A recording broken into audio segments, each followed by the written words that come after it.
very excited about this very topic because I completely agree with you.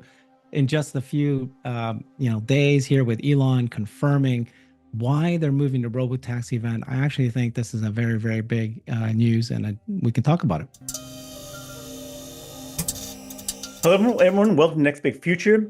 I'm here with Herbert Ong with his own YouTube channel, and we're going to discuss that everything has changed in the last 2 days with FSD and Robotaxi. There's been huge developments, and so welcome, Herbert. Thank you so much, Brian. I'm very excited about this very topic because I completely agree with you. In just a few, days here with Elon confirming why they're moving the Robotaxi event, I actually think this is a very, very big news, and we can talk about it. Okay, okay. So Elon has confirmed that to a message from a video from Warren Redlick that an important design change to the front of the Cybercab has delayed the Robotaxi August 8th event to perhaps October. They don't have a new date yet, Yeah. but it allows them extra time to show off a few things. Reaction to that, Herbert? Well, my first reaction is that this is bullish, absolutely bullish. And you and I and a few others always knew that when they said that they delayed the 8.8, that it wasn't like because of incredibly bad news, right? In fact, if anything, it's good news. So when you now know that the reason Elon delayed it, for him to make that decision, right? For him to say, I've already told everybody it's 8.8, but I'm going to go ahead and delay it. What's the reason? It's got to be important. So here he says, number one, it's important design change to the front. And two, the extra time allows us to show off a few other things.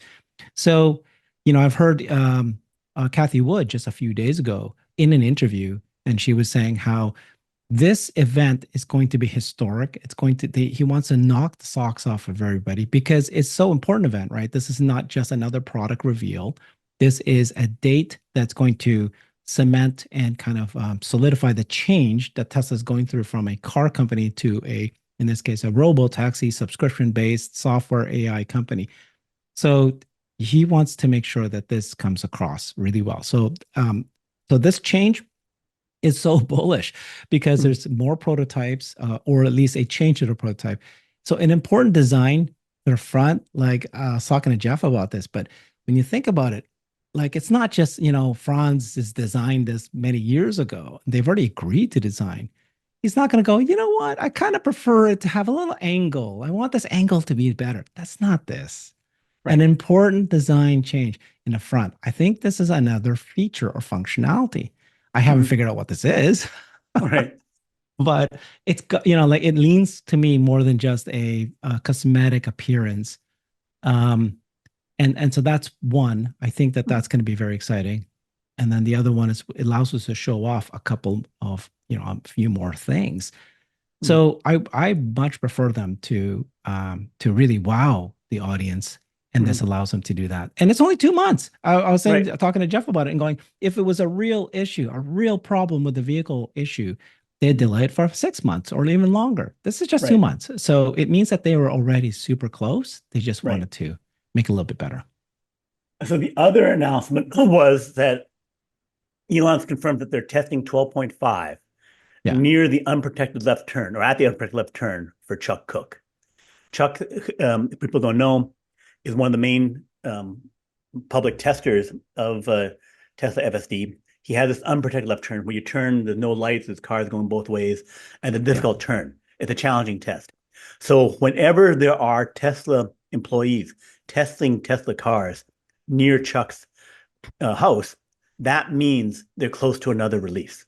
So he'll know, okay, I'm going to hmm 12.3 to 12.4, and then now he or 12.3.1 to 12.3.6, something like that. He knows the point releases, but Elon confirmed that it's a major release. It's 12.5.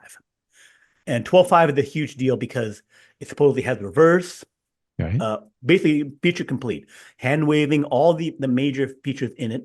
It also is the version that will unify the stack, right, highway and roads, and it will also um, be the one that works for Cybertruck.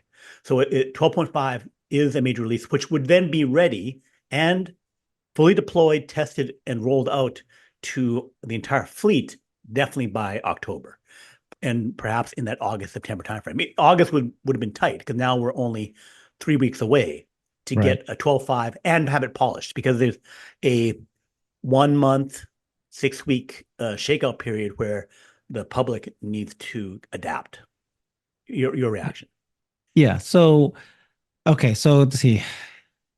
There's actually another tweet that Elon just did talking about how um, that it's getting harder and harder for them to find interventions, and that's what's the real reason why progress is slower, because the intervention per mile, if you look at it from that perspective, it's so much longer now that they need Yep. more data to find those interventions. So if you agree that's true, then that's way it makes me feel better that these 12.4 is delayed. So Mhm. he has said in the past that Tesla is always testing not only the current version, but 12.5 and 12.6. And so this is fantastic to hear the news that they're already testing the 12.5.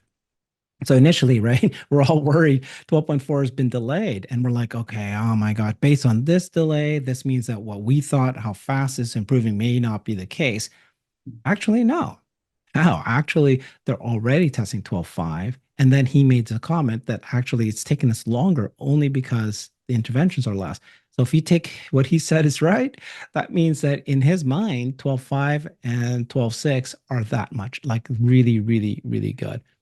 Um, and then he did make the other comment before, right? He said that he's seeing interventions be significantly improved.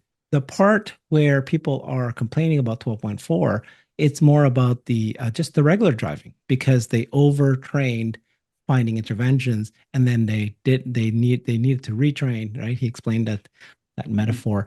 So this is another very bullish sign if he says that Mhm. first of all, they're testing 12.5. Mhm. Great. That means we are headed, we're still making progress. And then he says that the reason why it's taken longer is because of seeing completely less and less interventions. This is all good, you know. Right.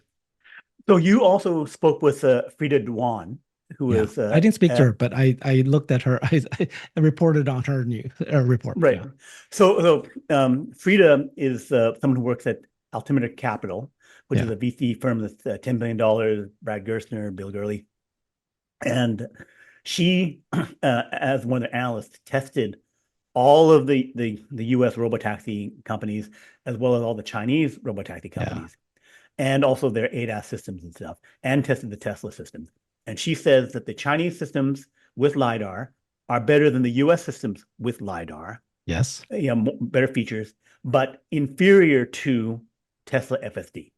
Yes. And so this is someone who has, some technical knowledge and with financial knowledge, but has personal experience with all the different systems, which is not easy to do because the um, Chinese robotaxi companies often ban people from filming inside their vehicles. Yeah. So it's difficult to get, like we can get all kinds of videos of people riding in Waymos, riding in a Tesla, but we can't get that from China.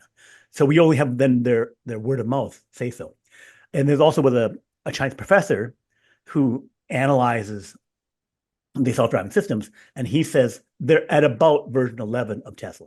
Yes. So when the FSD went up to 12 and got 2 times, 3 times more range per intervention, and then continued to improve, this gap you're talking about roughly this gap between version 11 and wherever Tesla is. So we have confirmation of Yeah. that. Go ahead. Yeah, and it's massive, right? It's we all have experienced ourselves the difference between neural net coded version 11 versus the neural net version 11. This is where everybody saw the difference. And the thing is, these Chinese car companies are not even going to do that. They're not even anywhere close to copying the neural net vision only. They've said they will now, so they're going to catch up, but it's going to be many months, not a year or longer. So what Frida Duan said is she tested 21 different of these robotaxis in China, said that they appear great, right? Because if it's in that particular geofenced area, they do fine. But Tesla, of course, can do anywhere, not just in that geofence. So and Tesla's not yet being able to test it in China, so you can't quite do a head to head yet. But that was her comment, right? That these guys do fine in the geofenced area, but when you try to take them outside of anything outside of that, she knows that it's not going to work very well. Um, Yeah, so it's when you dig in closer and Yeah. everybody keeps saying, "Oh, don't you know that there's already Waymo and Cruise and Baidu and all these companies, but you got to dig in." And Mhm. the issue is not just can they do the job, but can you actually build a business out of it? And their economics are nowhere near being able to be scaled and to be profitable. And it's just based on where they're at today. So at this point, you and I have covered this. You were actually the one that told that story a long time ago. LiDAR's Right. dead. Right. I did a show with you a long time ago, and you showed the stat where it said that all these car companies in China who started with LiDAR, there's like a bloodbath. Many of them have already gone out of business. And now Right. you're hearing top Chinese companies saying we're dumping LiDAR as well. So Mhm. Yeah. For those who don't know, one of the problems with LiDAR yeah. is that, so it's a laser radar. You need eight, roughly eight laser radars per robotaxi. Mm, So then if I want to make a million robotaxi, yeah. I must make 8 million LiDAR units, auto grade LiDAR, and it has to probably be from the same manufacturer. Because so right now there's like hundreds of LiDAR companies. So I can't just take off the shelf LiDAR product A from one company and then B from another, and then mix and match. It's like I must have a precise unit in my vehicle. So that means I have to have a particular one, the 360 version, whatever hertz range, and it pretty much has to be that product. I use like say iPhone 15 in 8 locations, right? And so that limits it. So they have to scale up not just overall LiDAR, which was at 200,000 units in 2021, Mm, which is enough for maybe 50,000. Not even that. It'd be like 20,000 robotaxis if you used almost all of them. Half of them are going to driver assist systems, so you wouldn't even be able to do that. right. So there's a huge scale up problem, and then the orders have to come. It's a chicken and egg thing. And who's put in the order for a million robotaxi vehicles, and then the robotaxi, the lidar companies would then make a factory to make 8 million. So it's a huge problem that if you go Tesla vision does not exist. There's other issues around um, upgrading constantly. Because if your lidar changes, then you have to like update the unit and the cost. So there's a bunch of problems with that. So let's discuss then the rollout Yeah. of this for different companies. So we Yeah. have this so that's 1.5. 12.5. So then we have October FSD. FSD say it's better. Robotaxi companies could license, and I'm going to discuss that. And then FSD is going to support multiple meetings with Premier Li, the number two guy in China. So what do we expect on now the October day? And this is prepared by Cern Basher, Robotaxi reveal day bingo card. Yeah. And then I have in green what I Yeah. think are the most important things. Hmm. So FSD is better than human, FSD license announcement, network take rate, people who are signing up for FSD, buying the Hmm. software, Hmm. announced rollout cities in China or the US, Hmm. fleet partners, and a start date. I think those are the main things. What do you agree on those? Anything else on the bingo card? Some I don't. Yeah. So I Okay. have a theory of so you have both Chinese rollout and US rollout. Yeah. Okay. Okay, so that's good. I do agree with those two for sure. FSC Yeah. license for sure. I'm less interested, and I know you disagree with me on this, that FSC take rate Hmm. is important Okay. because once you show that something is better than a human and you show its progress, Hmm. uh, FSD taker is going to be 100%. Okay. And so it's a complete opposite of what others like Gary Black and other institutional analysts will say that, 5 years from now, 10 years from now, maybe we'll get to 20% take rate. And here's Hmm. what it is Yeah. per share. It's either, for me, it's going to be either a success or not a success, Hmm. binary. Okay. Because if it succeeds, you're going to get close to 100% take rate because it's Hmm. so good. It's so much better. It's so much safer. Hmm. So I have a theory about the US rollout and Okay. of where I think this is going to happen. Okay. So people are like, initially, we all thought it was going to happen in Austin Right. and it was going to be this a gig at Austin and they'll be done there. I don't know where I'm hearing this rumor, but the rumor is that, they want this to be a bigger venue Mhm. and a bigger announcement. And I would agree, right? Because this is it's not just a product announcement. This is big. So Mhm. I think my totally no facts, nothing at all, but my guess would be that if I were Tesla, I would roll it out in Los Angeles. And the reason is, give it because it's just, think about it. Or I was just in Los Angeles. I attended my daughter's graduation in Irvine, and it is soul sucking traffic. Right. Okay. Right. Traffic. And Mhm. you have a super populated, right? Mhm. Massive Yep. population. They're all Right. cars. They all drive through cars, unlike, let's say, New York, although, of course, does very well there. Mhm. But, you know, for Robotaxi, and you're going to take an hour to get from one place to another, Mhm. and you have this fantastic Robotaxi experience. Mhm. It may, again, the rollout might be different, right? Because I'm talking about the actual Robotaxi itself, which may not be available for a year and a half. In the meantime, Mhm. they might just start using their own cars. Mhm. But I just rented a car. My wife and I flew into LAX, and you have Mhm. to rent a car. And do you know what happened to us? It was hell. You Right. have to be driven in a bus to go to Budget, Mhm. and then there was a lineup that went around the building. Mhm. Right. We're all lining up. We find, how slow they are to finally get you. And then when we finally get there, after a couple hours, it's Mhm. crazy lineup. You then line up to get a car. And the whole Mhm. time we're like going, why can't we do Uber? And a lot Mhm. of people are trying Uber, but Uber is, you would have to take an Uber from one place to another every time an hour long. Right. But what a perfect place to do Mhm. Robotaxi, because then the cost is much cheaper than an Uber, and you Mhm. don't want to do the rental, and Mhm. it's soul sucking traffic. And so you Right. want to be entertained and relaxed. Okay. So, Mhm. anyways, that's just, maybe I spent a little too long there, but I think that No, that no, could no. be where that So could be. I've been to LA. So people who Yeah. have not been to Los Angeles, they have they can have traffic jams at midnight, 2 a.m. Right? You can be having the Yeah. commute lane going then. And Yeah. I've been there, like, landed, visited my uncle and something like that. He's picking me up from the airport. And then we get stuck in a traffic jam going back to his house. And it's like midnight, 1 a.m. It's like Yeah. your traffic jam, you're stuck for an hour. I had to cross Los Angeles one time, like going to San Diego or something like that, coming from San Francisco, the Bay Area. And I foolishly, we said, Mhm. oh, it's a long drive. We've driven 5, 6 hours from San Francisco to Los Angeles. And then, okay, it's late. We're going to stop before crossing LA that night. So we just go to a motel. I'm just tired. I go to a motel. Get the next morning. It took me all day to Yeah. get across LA to get to San Diego. And normally that's a 2 hour drive.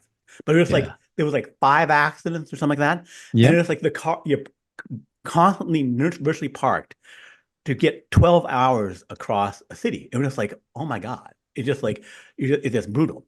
So that is the kind of, like I said, soul sucking thing. This Yeah. is what motivated Elon to create the Boring Company, was when he was stuck in LA traffic, near Hawthorne, in going to SpaceX, when he was like, this has to change. So it is a huge challenge. The everyone drives. The huge challenge is, if you can deliver it there and make it great, then Mhm. yes, you've solved it all. I agree on that. I'm Um, looking at your green boxes, and it sounds yeah. to me that you're almost already jumping like live Robotaxi demo, two-seater vehicle unveiled, or four-seater, the actual vehicle unveiled. Mhm. Um, you're like the Robotaxi software demo, the Mhm. Robotaxi name, the those are like a given. Like they're Yeah. gonna happen, and you're Mhm. picking the ones that you would like to happen, and then that for you would solidify the business and the stock.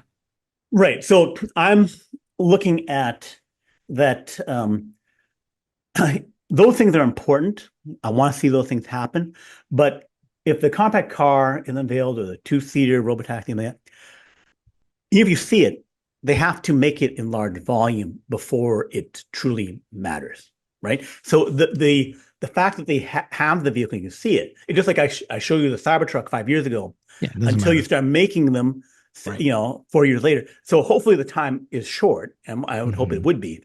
But um, the reason for me on the bingo card they don't matter is like if they're saying they show it and they say, okay, and we're going to make them in whatever volume in Q1, right? Right. So and they can hit that, then world's changed, everything's wonderful, it's all great, right? So these things are important, but it's like usually it's that thing in the middle card and production. So if they were to answer both, then that's the difference. Although they've given things where it's like, here's a semi truck, and 2022, and then in 2024 we're gonna make 40,000. Didn't happen, right? So that plus the announcement of a large number is Sure. insufficient Yeah, for that. it just sounds like that you might be expecting more than what actually happens.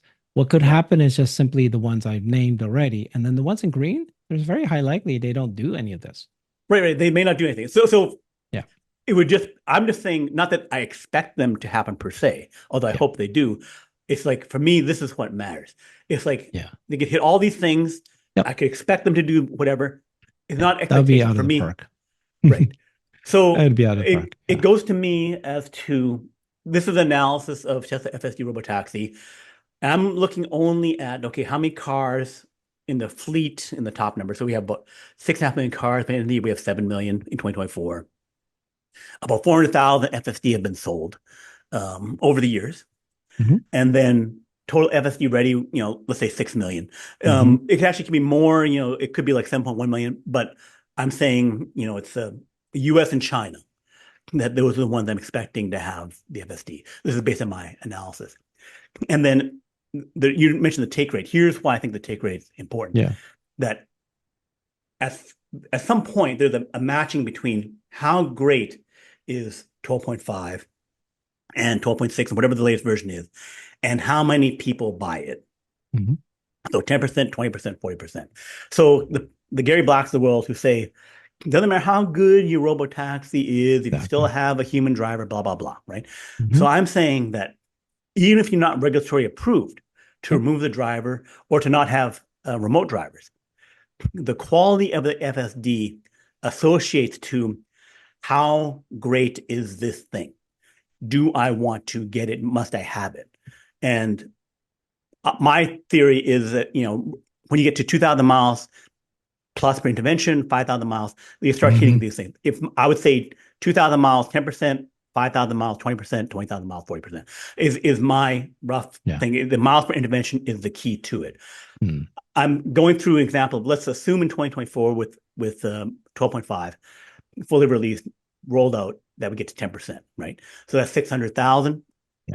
That means the $5 billion increase. I'm only looking at the Mm. profit on a sold car and the FSD because, and I'm assuming that the Robotaxi cities is that Tesla or with partners or whatever is rolling out Robotaxis with human drivers or with remote drivers, but that they will be doing massive tests, which could stop in 2026. They can say, okay, now you're free to move the driver.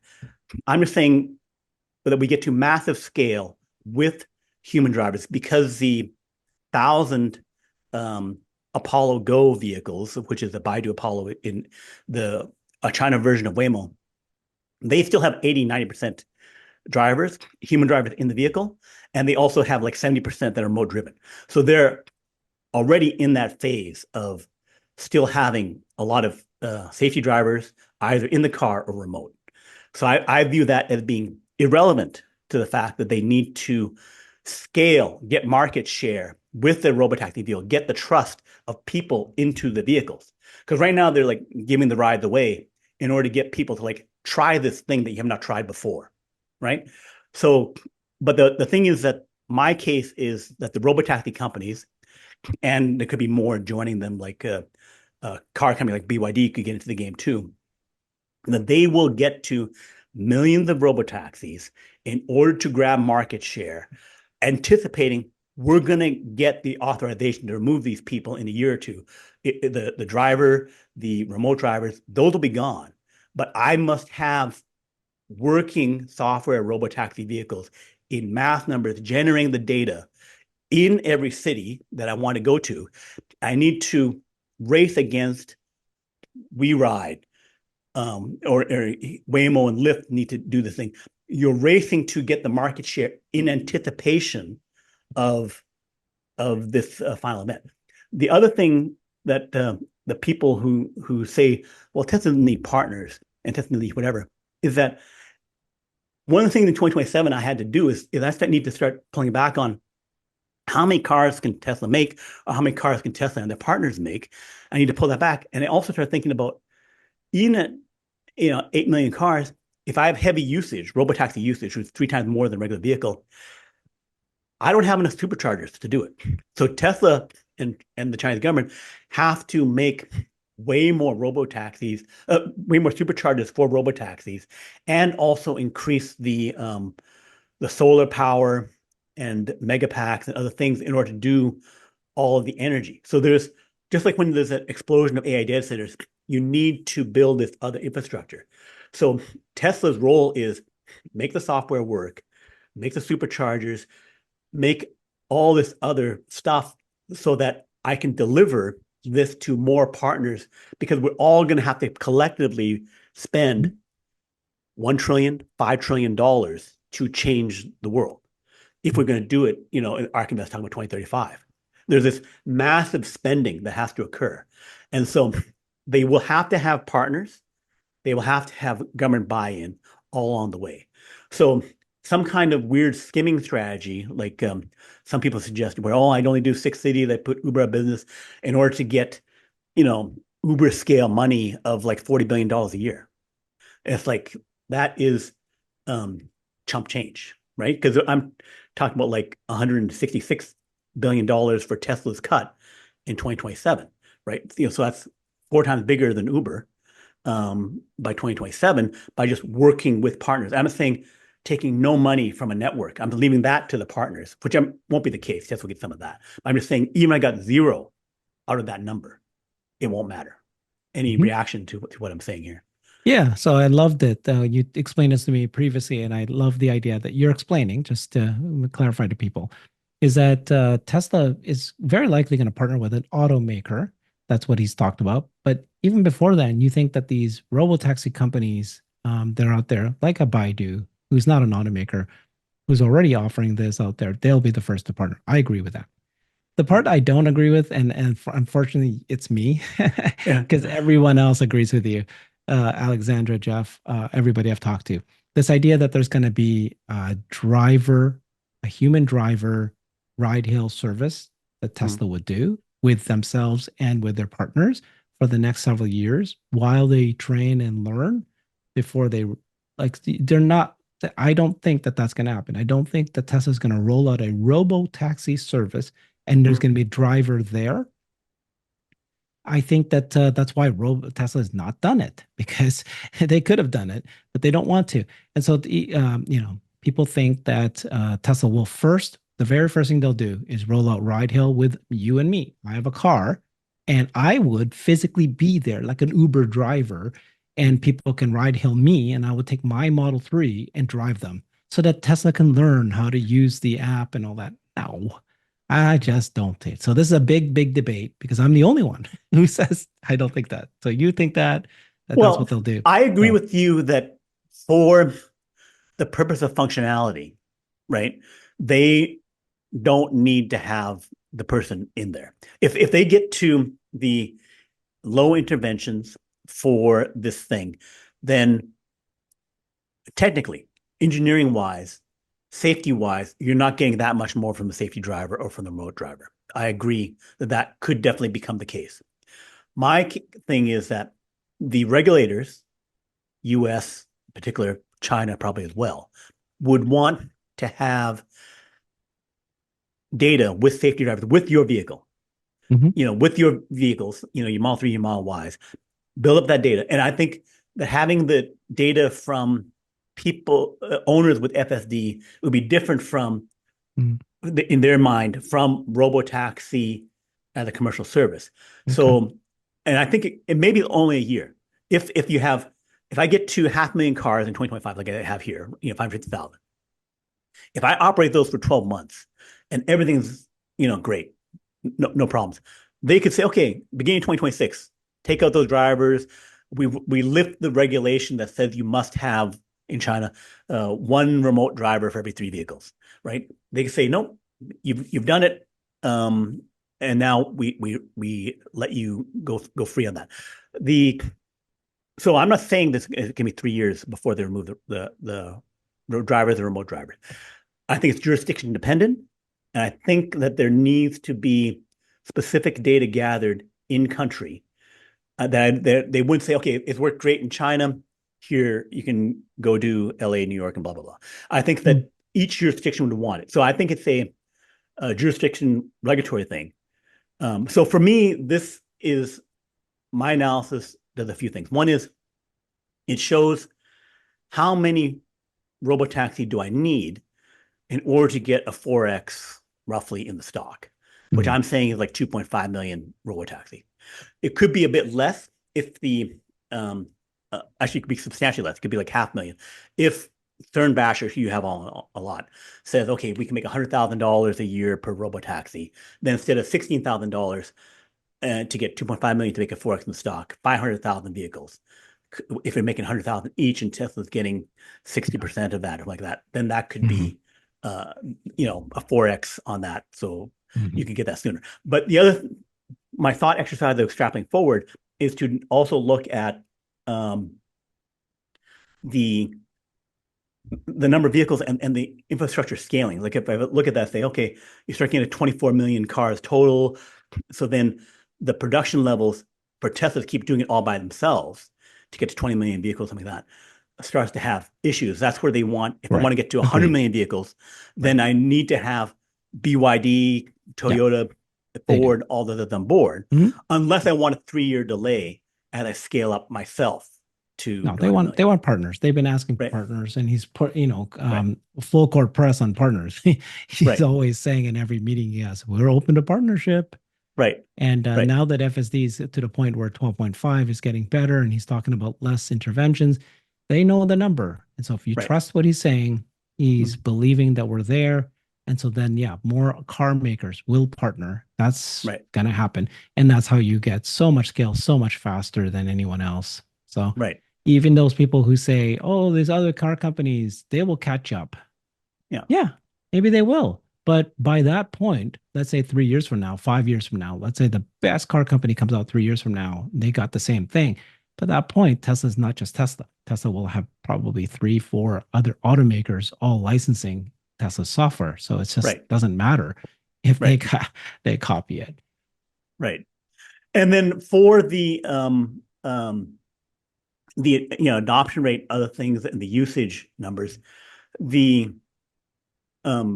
Tesla doing trucking, like the robo trucking, like the semi and that kind of thing, that doesn't have the per ride aspect to it. Like Pepsi is not paying per shipment of the thing; they're paying for the whole vehicle. So getting to those 20 million, 30 million trucks is a pure economic case, and it's also one that has national interests. These also have national interests, where if I'm going to switch over as fast as I can to robo trucking, yes, there's the economics of, okay, I can remove the driver, it might make more money. But for the country, I can then triple the driving distance for my truck. Instead of 800 miles per day, I can go 3,000 miles per day. And I drive constantly from like Florida factories over to Los Angeles delivery, right? And also it would be lower cost. So instead of 10% for my supply chain to move a part or a good, it goes down to 1-2%. So basically it's like a 80%, 90% cut in the value added tax in Europe or the United States, where suddenly you have this economic boom to the whole world economy that could double it. If you think that, okay, if I just reduce the tax. So it's it'd be a good exercise for you if you don't mind doing this. Is show me in a Tesla semi if they switch their business model from selling the semi and getting one-time cost for it, turning into a subscription model, because it's like the bot where they can charge per hour, and then they might make more because they're replacing humans, they're replacing all the extra effort required to do this, and then they just charge companies a per like you said, it's not going to be per drive, but it'll be per hour, and then they Yeah. might actually make more. Yeah, I haven't done that, so I'll take that Yeah. request and I'll look into Yeah. that for another video. Yeah. So, anything you want to say before wrapping up? So, basically, Yeah. summarizing that, it's the developments are that Yeah. it's looking like 12.5, a very good version of FSD is coming out. The Robotaxi event is going to be substantial with the breakthrough design on the Cybercab. The economics of FSD and Hmm. Robotaxi are shockingly good, even before you get to a full network, that you can get a 4x, 10x in the valuation of Tesla within 3 years, just from maximizing the factory capacity that they have to build vehicles. And by getting the adoption rate up to Yeah. 40% or 100% if you're doing robotaxi. Robotaxi, by definition, means you have 100% FSD sales. So just those two things are massive contributions to Tesla's profitability. Go Yeah. ahead. My summary is what Elon said. So about, I don't know, 4 days ago, Elon said that the only thing that matters is miles per intervention, Right, which then translates into safety. right. Because if they focus and just focus on that, that's what Tesla does. All of this, we'll Mhm, get the FSC 100%. We're going to be able to get license partners. We're going to mhm. get OEM partners. We're going to get regulatory approval. We're going to be able to roll this out in mass. We're going to be able to, like, all the things you just said, right? Right, So if that stat is what they work on and they get to whatever, I don't even know what level it needs to be, and then it's but it sounds like we're here, and everybody's comments, including Elon and their top executives, are showing so much confidence that they are there. right. And we just have to kind of like go, well, I guess you're looking at it 12.5, 12.6. You're like 6 months ahead of us. Mhm. I think you're seeing something we haven't yet seen. So we'll see in 6 months. Right. And I have an analysis of FSD and the robotaxi company's safety. So that's something that we can go over and discuss, miles per intervention, human Yeah. safety, and all that kind of stuff.